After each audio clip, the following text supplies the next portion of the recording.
Welcome to my channel Govind Gupta target coaching centre.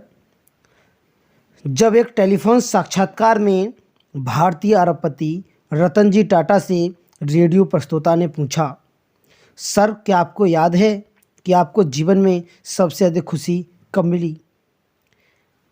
तो रतन जी टाटा ने कहा, मैं जीवन में खुशी के 4 चरणों से गुजरा हूँ और आखिरकार मुझे सच्चे सुख का अर्थ समझ में आया। पहला चरण धन और साधन संचय करना था, लेकिन मुझे इस स्तर पर वह सुख नहीं मिला जो मैं चाहता था। फिर दूसरा चरण कीमती सामान और वस्तुओं को इकट्ठा करने का आया, लेकिन मैंने महसूस किया कि इस चीज़ का असर भी अस्थायी होता है और कीमती चीज़ों की चमक ज़्यादा देर तक नहीं रहती। फिर आया तीसरा चरण सबसे बड़ा प्रोजेक्ट मिलने का। तब वह था जब भारत और अफ्रीका में डीजल की आपूर्ति का 95% मेरे पास था।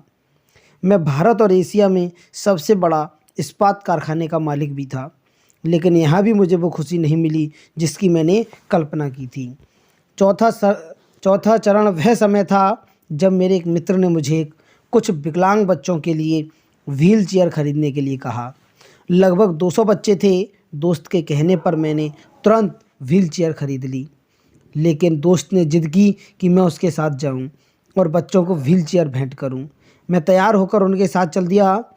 वहां मैंने सारे पात्र बच्चों को अपने हाथों से व्हील चेयर दी।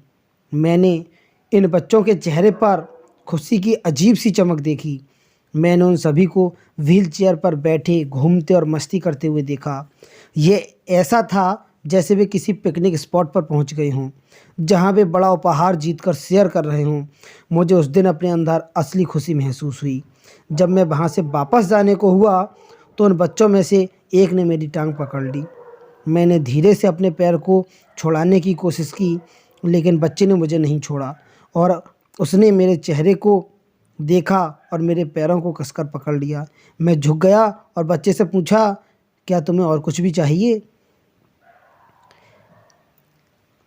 तब उस बच्चे ने मुझे जो जवाब दिया, उससे न केवल मुझे झकझोर दिया, बल्कि जीवन के प्रति मेरे दृष्टिकोण को भी पूरी तरह से बदल दिया। उस बच्चे ने कहा था, मैं आपका चेहरा याद रखना चाहता हूँ ताकि जब मैं आपसे स्वर्ग में मिलूँ तो मैं आपको पहचान सकूँ और एक बार फिर आपका धन्यवाद कर सकूँ।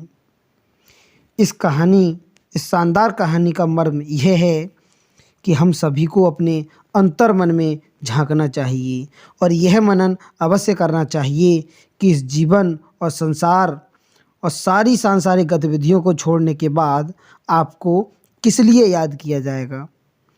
क्या कोई आपका चेहरा फिर से देखना चाहेगा? ये बहुत मायने रखता है।